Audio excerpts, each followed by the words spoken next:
السلام عليكم ورحمة الله وبركاته. ازيكم يا احلى متابعين؟ وحشتوني قوي، وشكرا على كل واحد دخل القناة جديد. بشكره وعمل لي لايك وعمل لي اشتراك. بشكركم كلكم يا احلى حبايب في الدنيا. الفيديو النهارده معانا ايه؟ النهارده تعالوا شوفوا. انا كوكو حبيبة قلبي طلبت مني محشي، فقلت لازم اعمله لها. جبت كرنبايه قلت اعملها معاكم اهي، وهقطع الراس. تعالوا نشوف هنقطع الراس ازاي مع بعض. اهي همسك الراس كده اهو من هنا. بصي تقطعيها كده. البنات اللي هي مش عارفه واول مره تدخل المطبخ، خلي بالك يا حبيبه قلبي، لان الراس بتبقى ايه، ناشفه شويه.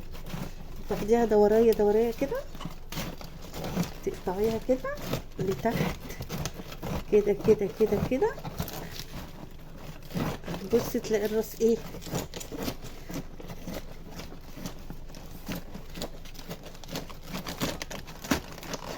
سلكت من الكرنب.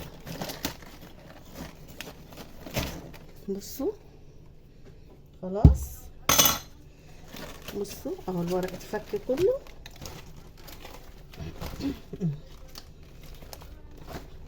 طبعا في ناس ما بتحشيش الاخضر ده، بس ممكن تحشي ايه، انا بحبه فبحشي ايه منه اول ايه، اول سطر في الحله بيبقى جميل جدا.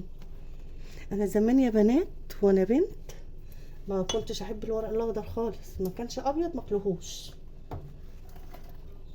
سبحان الله دلوقتي انا بقيت احب الاخضر اكتر من الابيض. بصوا لو لقيته برضو لسه فيها راس اهو كملوا عليها اهي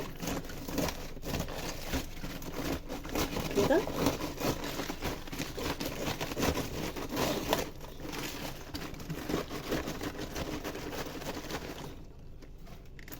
وطلعي بقى القلب ده. بصوا لو عندك بقى لفت حطيه مع اللفت، خليه ما ترموهوش. انا هخليه مش هرميه، ترميش حاجه. مسكيه روحي مخللاه، لو حتى لو ما عندكيش لفت مسكيه خليه بشويه ميه وملح وشويه خل وحطيه في برطمان، بيبقى تحفه تحفه تحفه. بصي ادي الكرنبايه بتاعتنا السلكت من بعض اهي جميله. هروح ايه، هنحط ميه على البوتاجاز ونسلقها سوا. اللي وصل لحد كده يعمل لايك ويعمل اشتراك، ويلا بينا على البوتاجاز يا احلى متابعين في الدنيا. بصوا يا بنات ادي الميه غليت اهو. هحط لها ايه، معلقه سكر. لا بحط ملح ولا كمون ولا حاجه خالص. عايزه تحطي انت كمون ملح حطي، ما بحطش حاجه خالص. طول عمرنا بنعمله ما بنحطش حاجه.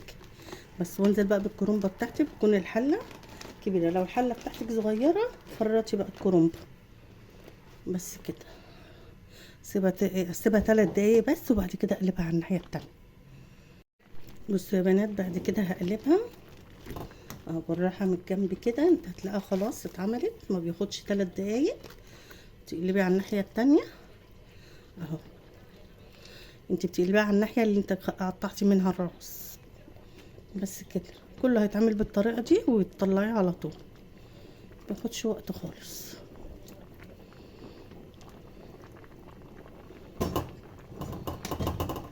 ثواني وتروحي كده اهو. بصوا كرنب البلدي ما بياخدش وقت.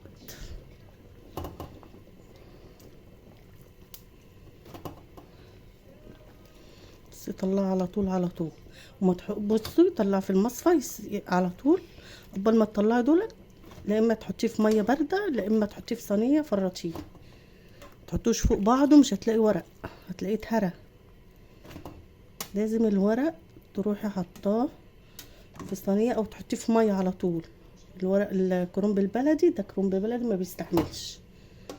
اي صينيه عندك فرطي فيها الكرنب. هجيب بقيه الكرنب بنفس الطريقه. تعالوا يا بنات هنعمل ايه تاني، هنعمل خلطة محشي تحفة. معايا بصل.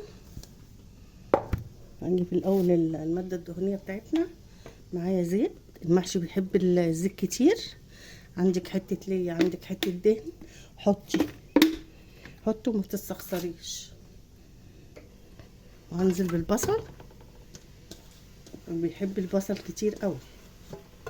ايوه بيحب البصل كتير.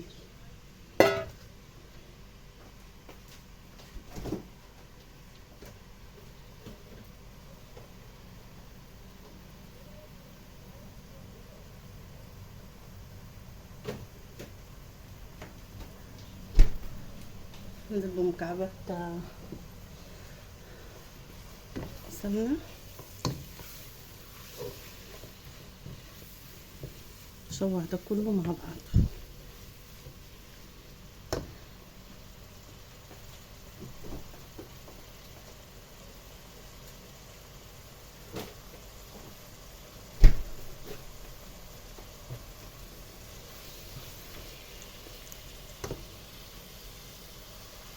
لو عايزين التقليه بتاعتكم ريحتها خطيره حطوا ورق لورو ونص ومعلقه صغيره فلفل اسود كفايه عشان ما تسمرهوش، وشموا الريحه بقى، ريحه البصل بقى وريحه الاكل ايه خطيره. نشوح ده كله مع بعضه. بصوا يا بنات اهي يا دوبك اصفرت بجد بجد. جربوا الطريقه بتاعتي دي وشموا احلى ريحه بجد. ريحه التقليه خطيره. وضربه شويه قوطه في الكبه بشويه بصل. اعملي برضو الطريقه دي بصي في فرق في المحشي بجد بجد، في فرق في المحشي.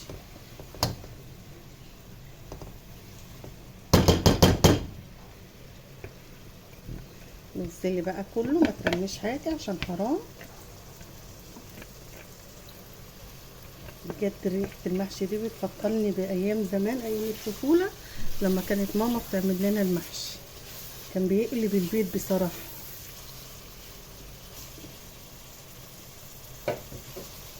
شوحي شويه كده مع بعضه، وبعد كده تكوني ضربه الطماطم وتنزلي بيها. عايزه عندك صلصه عايزه حطي. انا عندي قوطه حمراء ومش محتاجه صلصه. بصوا الريحه يا بنات، ما اقولكمش على الريحه بجد، الريحه خطيره. جربوا الاكله كده ان شاء الله هتعجبكم.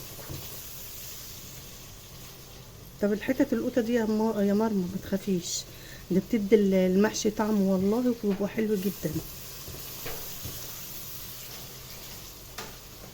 هننزل بقى بالطماطم. بس انا عامله كميه حلوه اهي بس كده، وهسيبها بقى تتسبك مع بعض، ويلا نشوف هنعمل ايه تاني مع بعض. اديني بقول لكم اهو المحشي خطوه خطوه بس. اتفرجوا على الفيديو عشان البنات اللي لسه اول مره تدخل المطبخ تعرف ازاي تساعد ماما وتعمل المحشي تحفه تحفه تحفه. هنعمل ايه يا بنات؟ تعالوا معانا هنعمل ايه. هنقطع الورق اللي احنا سلقناه. طب تقطعيه ازاي يا مرمر؟ هجيب الورقه كده واروح. بصوا يا بنات انا هوسعها بالمقص، عايزين بالسكينه عادي كده. هو المقص هيسهل عليكم يا بنات عشان انتوا لسه ايه اولى مطبخ. ونروح ماسكين كده كده اهو. بصوا يا بنات سهله قوي، تعملي كده الصابع بقى اللي انت ايه عايزه تقطعيه قد ايه. خلاص تمسكي الورقه بقى، عايزه تسيبها زي ما هي كده وتقطعي كده اهو بس. بصوا يا بنات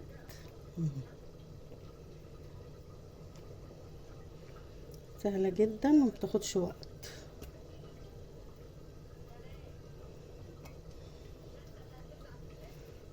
قطعي بقى قد الصابع اللي انت عايزاه.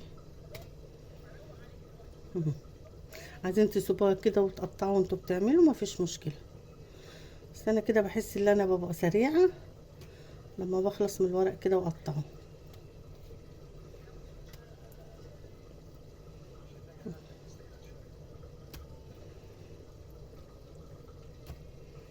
برضه نفس الحكايه، تمسكي كده تقطعي، تمسكي الورقه كده كده وتلفيها كده عادي خالص. اهو. بس كده. قطعي برضو الكمية اللي انت عايزاها.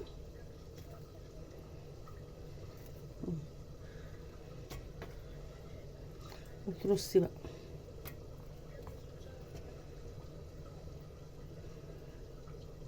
عشان ما اطولش عليكم هروح اعمله مع نفسي وارجع لكم هنشوف هنعمل ايه تاني.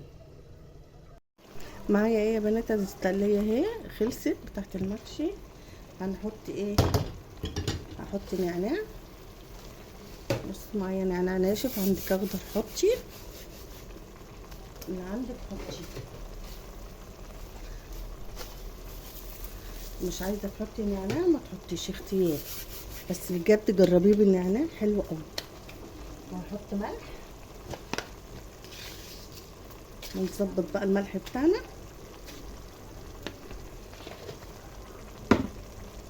ومعانا التوابل بتاعتنا بقى اللي انت عايزه تحطيها، كمون، فلفل اسود، كزبره، بهارات، 7 بهارات. عندك خلطه محشي حطيها، البهارات دي اللي انت عايزاها بس ما تكتريش عشان ما تضيعش طعم المحشي. ونقلب ده كله مع بعضه كده.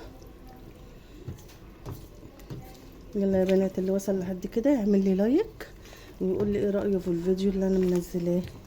لو لكم اي تعليق اكتبوا لي. بس كده. ومعايا رز مصري غسلاه ومصفياه حلو، هنزل بيه ونقلب ده كله مع بعض.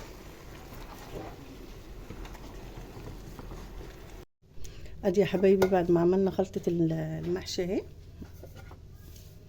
جميلة اهي. هنعمل ايه؟ هنحشي بقى.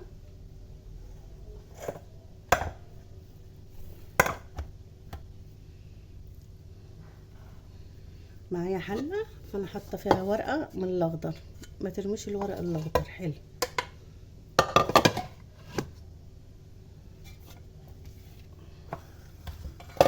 اهو.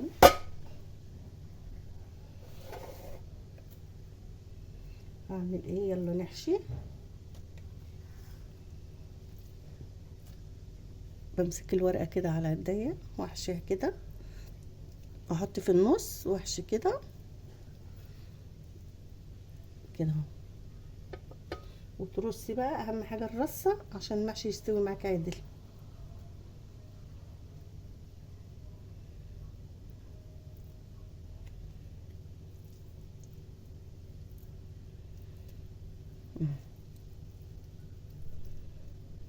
بس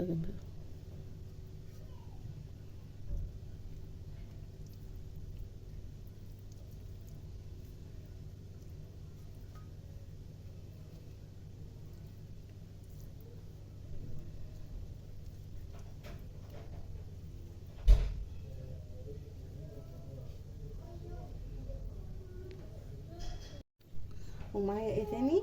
معايا بتنجان احشيه.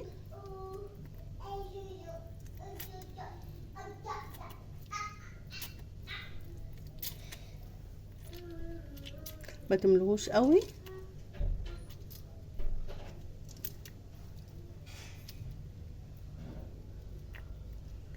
بصوا كده يا بنات.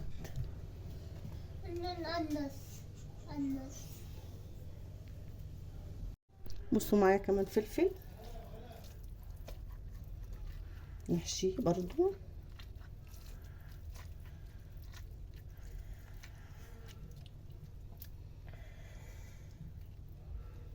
اهو.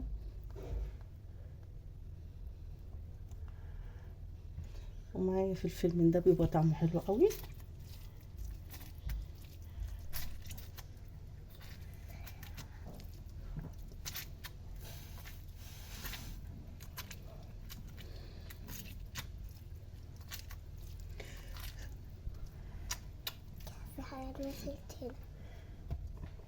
وكوسة كده. احنا خلصنا المحشي.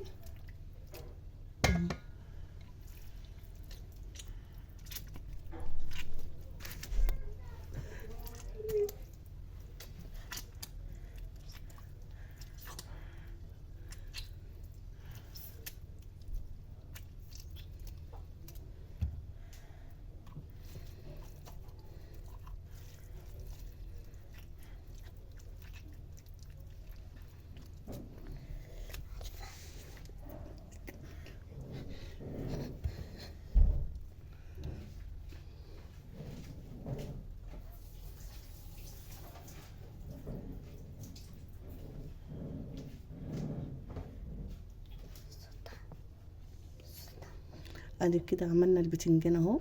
حلة البتنجان جميلة جدا.